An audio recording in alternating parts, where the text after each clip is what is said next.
Бирок, урматтуу мусулман бир туугандар, кээ-бирки ой жүгүртүүлөрү тар болгондор 6 сахих китепте Абу Ханифадан бир дагы риваят келген эмес деп, аны хадис илиминде алсы заиф деп айтышат.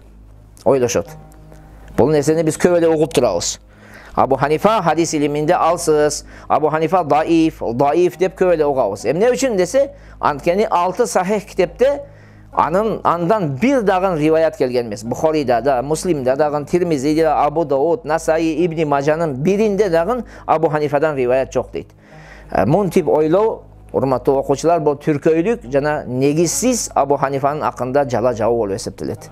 Кудай Тааладан бул сөздү айткандар Кудай Тааладан коркуп, Кудай Тааладан кечирим сураштары керек. Бир улуу алымдын акында мындай сөздөрдү айтуу туура эмес. Акыйкатта 6 сахих китепте Абу Ханифадан рахматуллахи алейхи элем 6 сахих китепте Абу Ханифадан эле эмес, андан башка имамдардан дагы риваят келген эмес. Мисал катары имам Шафийден бир да риваят келген эмес. Имам Бухаринин устазы болгон имам Ахмадтан имам Бухарида 2 гана хадис келген. Андан башка бир дагы не жок, риваят жок. Имам Бухари өзүнүн устазыдан канча хадис риваят кылыптыр? 2 гана хадис. Андан башка хадис жок дейт. Имам Муслимдин устазы имам Бухари. Имам Муслимди сиз барактап карай турган болсоңуз, башыдан аягына чейин имам Муслим өзүнүн устазы имам Бухаридан бир дагы хадис риваят кылган эмес дейт.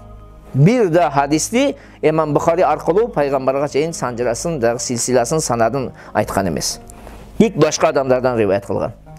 Эми ушул хадис риваят кылынган эмес деп туруп, ушундай улуу алымдарды биз булар хадис илимде заиф деп айтуубуз, бул өтө бир түркөйлүк, өтө бир саватсыздык, өтө бир туура эмес пикир. Кудайым мындай ойлордон бардыгыбызды эмне кылсын? Сактасын. Бул алымдардын 6 сахих китепте риваяттарынын келбегендигинде алымдарыбыз төмөнкүчө жооп беришет. Эмне үчүн бул алымдардын риваяты сахих китептерде келбеди? Ошонун биринчи жообу, бул алымдар фикх илиминин алымдары болчу. Андыктан бул алымдардын негизги максаты маселелер менен өкүмдөрдү баяндоо эле. Ошон үчүн булар хадис илимине көп не кылбады. Албетте хадис илимини билишет, бирок хадис илиминин тарабына көп барышкан эмес. Бул бир. Экинчиси, бул алымдар мужтахид имамдар болгондуктан, жүздөгөн шакирттери болгон. Андыктан жанагы 6 сахих китептин жазуучулары, мисалга имам Бухари дейли, булардын илимдери шакирттери аркылуу сакталып калат деп булардан хадис риваят кылган эмес. Да, кайсыл кишинин илиминин жоюлуп кетүүсүнө, текке кетип жоголуп кетүүсүнө, бекер жоюлуп кетүүсүнүн коркунучу болгон болсо, мына ошол кишилерден риваят кылган. Чындап келгенде Абу Ханифада жана имам Шафилерде миңдеген шакирттери бар. Ошолор аркылуу булардын илимдери сакталып калат деген. Да, андан булардан риваят кылган эмес. Бул деген сөз булардын хадис илиминде заиф экендиги эмес, тескерисинче башкача ой максатта булардын хадиси жазылбай калгандыгын бизге дана ашкере кылып турат. Абу Ханифа рахматуллахи алейхи дана мына ошондой мужтахид алымдардан болгондугуна эч бир адам алымдардын ортосунда не жок? Талаш жок. Бардык алымдар Абу Ханифа тууралуу жакшы ойдолор. Мисалга айта кете турган болсок, Абу Ханифанын хадис илиминдеги орду тууралуу кандай орду бар экендигин хадис илиминин алымдарынын бири Маки бин Ибрахим деп коет. Рахматуллахи алейхи. Бул киши хижри жыл санагы менен 126-жылы төрөлүп, 214-жылы дүйнө салган. Ибн Хажар рахматуллахи алейхи өзүнүн Тахзибут-Тахзиб аттуу эмгегинде бул алымдын Абу Ханифа тууралуу мынтип айтканын келтирген. Кана а'ламу ахли заманихи. Кана а'ламу ахли заманихи. Абу Ханифа өз доорунун эң илимдүүсү эле. Ал доорлордо илимдүү деген сөздү хадис илимдинин, хадисти фикы менен бир мыкты билген алымдарга гана колдонулган.